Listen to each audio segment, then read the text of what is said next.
Benar apa tidak, ketika kita sedang berada di kegagalan, kita selalu mencari kesalahan orang lain. Kita selalu mencari banyak alasan atau mencari-cari alasan dari arah manapun untuk menutupi kesalahan kita. Pernahkah kita merasa keuangan keluarga kita selalu terbentur tembok yang sama? Gaji terasa cuma menumpang lewat, tabungan tak pernah menyentuh angka aman. Dan setiap kali krisis datang, kita begitu cepat menunjuk jari keluar. Ekonomi lagi sulit, kata kita. Harga barang makin mahal, atau tempat kerja yang tidak menghargai keringat kita. Kita selalu punya stok alasan yang melimpah untuk membentengi harga diri dari kata gagal. Tapi, coba luangkan waktu sejenak dan tatap cermin itu tanpa bualan. Bagaimanakah jika musuh terbesar ekonomi keluarga kita sebenarnya bukan inflasi, melainkan orang yang sedang kita lihat di cermin itu? Kebangkrutan jarang terjadi dalam semalam karena kiamat finansial yang besar.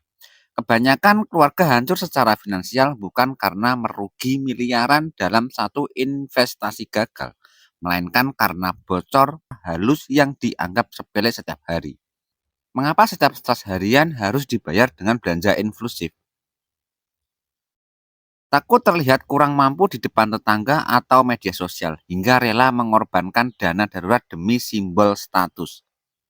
Enggan mencatat pengeluaran karena takut melihat kenyataan betapa borosnya kita. Kita merasa ini hanya hal kecil, cuma 100.000, pikir kita. Tapi ratusan ribu yang berulang itu adalah rayap. Mereka tidak bersuara, tidak terlihat mengancam, namun perlahan menggerogoti pondasi rumah tangga sampai akhirnya rubuh tanpa peringatan. Dan saat rubuh, lagi-lagi kita menyalahkan keadaan. Menolak menyalahkan keadaan memang menyakitkan. Mengakui bahwa kita adalah sumber masalah memerlukan keberanian luar biasa. Tapi disitulah letak kekuatannya. Sebab, jika sumber masalahnya adalah situasi global, kita tidak punya kendali untuk mengubahnya. Namun, jika sumber masalahnya adalah kebiasaan buruk kita sendiri, kita memegang kendali penuh untuk menghentikannya detik ini juga. Jangan biarkan ego meregut masa depan orang-orang yang kita cintai. Berhentilah mencari kambing hitam dan sadari kebiasaan buruk kita sendiri. Perbaiki hari ini dan mulailah membangun ekonomi keluarga yang kokoh. Bukan dari angka gaji yang lebih besar, melainkan dari kedewasaan diri yang lebih tinggi. Hidup cuma hanya sekali. Jika kita menghabiskan waktu untuk mengejar uang, mungkin ada langkah yang paling baik adalah membalikkan keadaan, biarkan uang yang mengejar kita. Ada banyak cara untuk mendapatkan uang atau membalikkan keadaan supaya uang itu mengejar kita. Bisa menggunakan dengan slow living seperti yang sudah saya terangkan pada video saya sebelumnya. Sebenarnya uang itu netral. Ia mengikuti arus kemana kebiasaan kita berjalan. Jika waktu kita habis dan terkuras untuk mengejar uang, maka semua energi dalam tubuh kita, dari pola pikir kita selalu memikirkan uang, dari kesibukan kita selalu mengejar uang. Coba bayangkan ketika kita sudah berpindah atau berganti pola pikir, yang kita pikirkan adalah tentang proses hidup, lalu tentang kenyamanan hidup, lalu tentang ketahanan hidup. Maka uang itu akan secara sendirinya datang kepada kita. Ada banyak sekali kebiasaan buruk dari saya sendiri yang seringkali menghambat perjalanan kehidupan saya. Ada satu kenyataan yang sering kita rasakan, tapi jarang kita sadari. Bukan soal gaji yang kecil, bukan juga soal harga kebutuhan yang naik terus. Melainkan soal kebiasaan kecil yang kelihatannya sepele, tapi pelan-pelan menggerogoti sumber penghasilan kita. Saya sering melihat orang bekerja keras setiap hari, lembur, bahkan rela mengorbankan waktu bersama keluarga.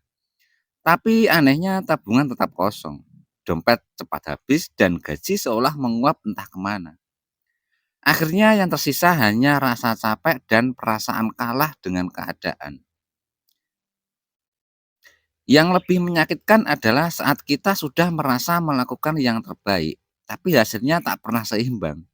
Seakan ada yang salah, tapi kita tidak tahu persis apa penyebabnya. Lalu kita menyalahkan keadaan. Ekonomi lagi susah, harga-harga makin mahal. Memang nasib sudah begini. Padahal ada faktor lain yang lebih dekat dan itu datang dari kita sendiri. Saya bicara tentang kebiasaan. Tiga kebiasaan buruk yang tanpa sadar bisa menghancurkan sumber penghasilan kita.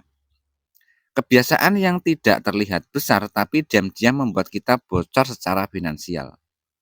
Kebiasaan yang membuat kerja keras jadi tidak terasa manfaatnya.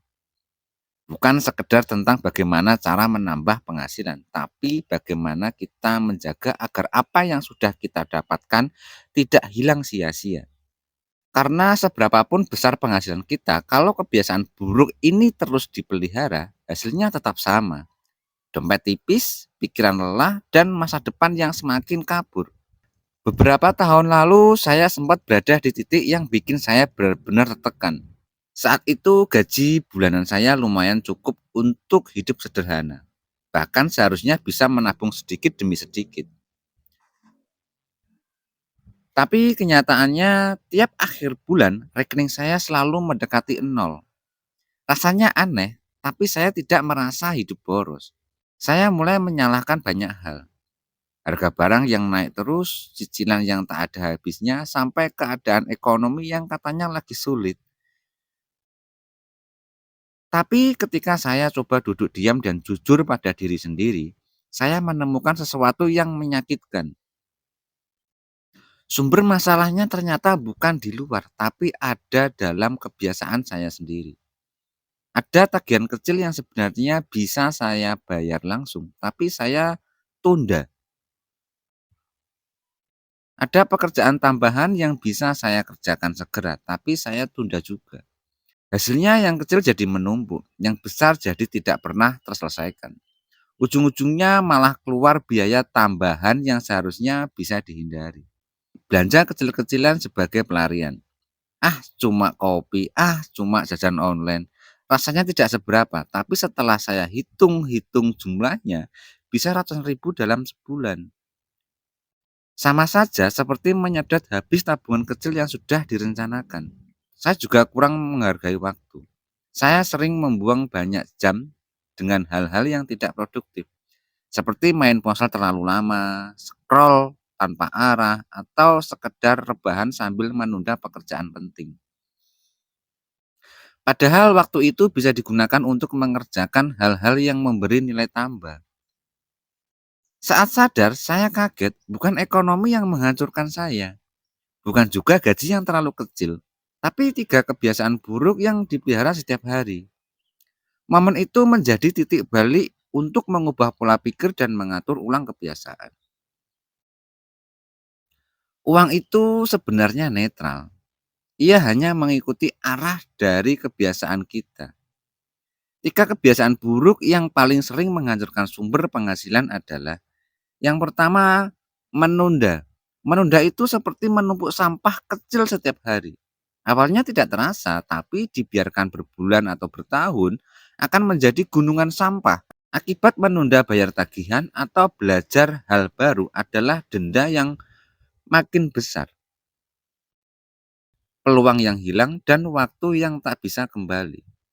Lalu konsumsi kecil yang berulang. Itu berbahaya karena terasa manis di awal.